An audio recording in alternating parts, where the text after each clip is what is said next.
ఒక్క చుక్క ఆయిల్ వేసినాను. వేసిన తర్వాత పావుగంట ఉన్న తర్వాత పెట్టేస్తానండి. పొడికూర చాలా బాగుంటుంది, నేను చూపిస్తాను.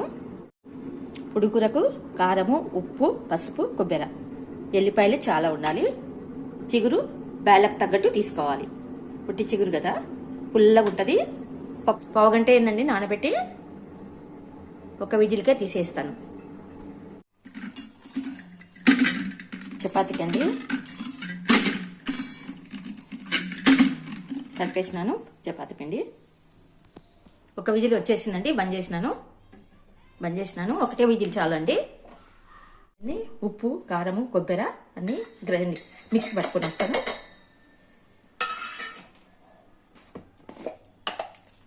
చిగురు వేస్తున్నాం కాబట్టి కొద్దిగా స్వీట్ వేసుకోవాలండి. ఒక 2 స్పూన్లు.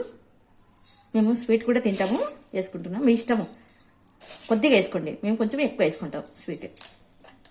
చేసుకుంటాం. పప్పు అంతా వంపుకోవాలండి.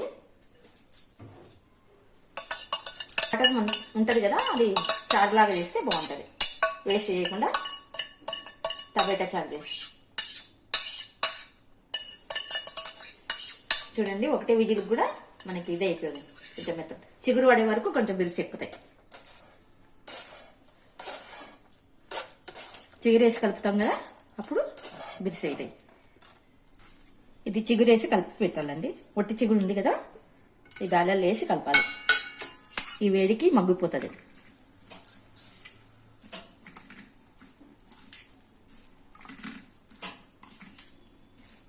వేడి మీద మగ్గుతుంది చిగురు కూడా.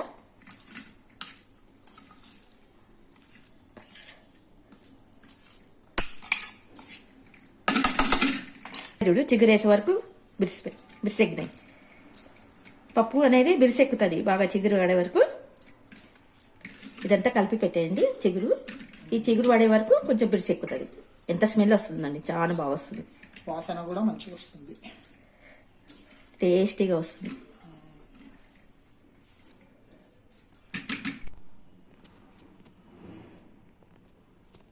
అంతా కలిపి పెట్టుకున్నాక ఆరిపోతుంది ఆల్రెడీ. జీలకర్ర, ఆవాలు వేసుకోండి.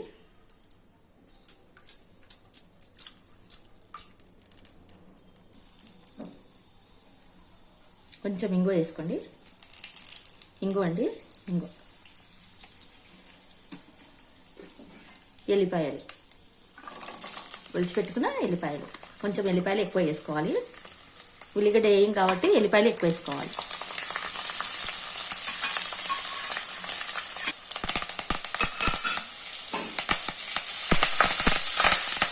ఎల్లిపాయ ఎర్రగా కాల్చుకోవాలి. బాగా ఇట్లా ఎరుపు రావాలండి ఎల్లిపాయ. అవి పక్కకు తీసి పెట్టుకుంటారు. పక్కకు తీసి పెడితే బాగుంటుంది. కొంచెం పక్కకు తీసి పెట్టేస్తాను. లేకుంటే దాంట్లో కలిసిపోతాయి. ఇది పైన వేసినప్పుడు కర్రీ అంతా అయినాక పైన వేసి కలపాలి, లేకుంటే లోపలికి వెళ్ళిపోతాయి. స్టవ్ బంద్ చేసి కారం అనేది వేయించుకోవాలి, లేకుంటే మాడిపోతుంది.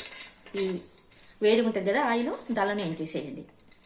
స్టవ్ బంద్ చేసి వేయించాలి, లేకుంటే కారము మాడిపోతుంది. ఈ వేడి నూనెకే,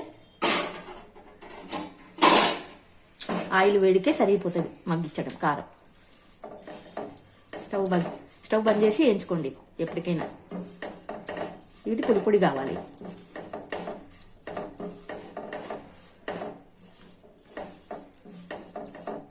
ఇట్లా పొడి కావాలి. స్టవ్ బంద్ చేసి మాత్రం వేయించండి, ఎందుకంటే మాడిపోతుంది. ఆయిల్ వేడికి మగ్గిపోవాలి. మళ్ళీ బయాలు వేస్తాం కాబట్టి అప్పుడు మళ్ళీ మగ్గిస్తాము. అప్పుడు స్టవ్ ముట్టించాలి కాబట్టి.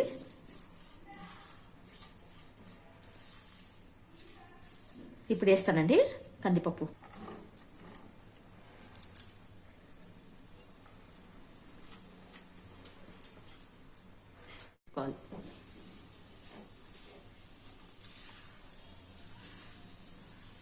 ఈ తడంతా పోతుందండి. మనం మగ్గించుకునే వరకు ఈ తడంతా పోవాలి. బేలల్లో ఉండే తడంతా వెళ్ళిపోవాలి.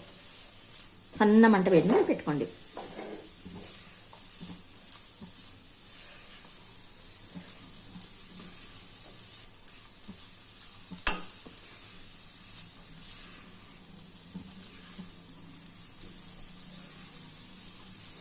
చూడండి బ్యాల్ అనేటివి ఎంత బిరిసి అయిపోయినాయో, చిగురు వేసి కలిపినాం కదా.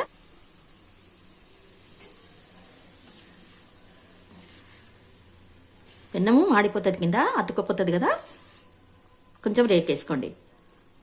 చూడండి అప్పుడే అతుక్కపోతుంది, అందుకే రేకేసినాను. ఇప్పుడేమో ఇట్లా ఉంది కదా, కొంచెం చల్లగైన తర్వాత పొడి పొడి పొడి అయిపోతుంది. ఇట్లా ముద్ద ముద్ద అనిపిస్తుంది. ఇప్పుడు తర్వాత పొడి పొడి అయిపోతుందండి. తర్వాత ఎంత పొడి పొడి అవుతుందో అంత పొడి పొడి అవుతుంది. వేసేస్తానండి మొత్తం ఎల్లిపాయలు అవి వేసేస్తాను.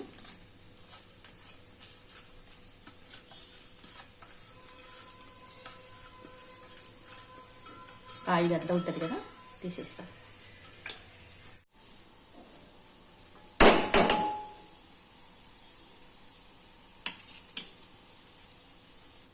మగ్గిపోయిందండి, ఇట్లా వస్తున్నాయి చూడండి పొగలు. కొంచెం చల్లగైన తర్వాత పొడి పొడి అవుతుంది, వేడి మీద కదా.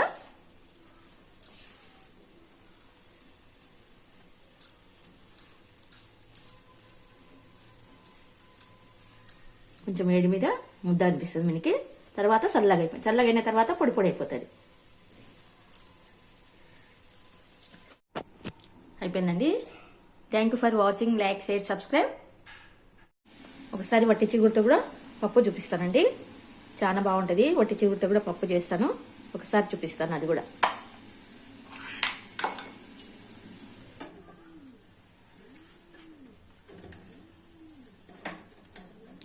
బాబా దగ్గర చూపించి సరే.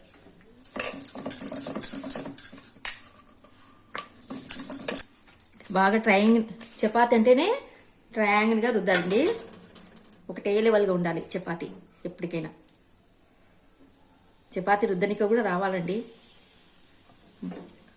ట్రయాంగిల్ షేప్ ఖచ్చితంగా రావాలి చపాతి అంటే. వంకర టింకర ఉండకూడదు ఎప్పుడైనా చపాతి.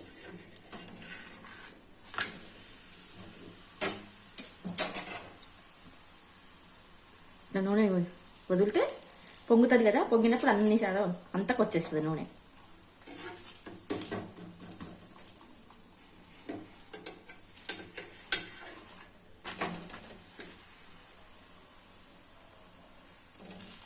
పూరి పొంగినట్లు పొంగుతుంది బాగా.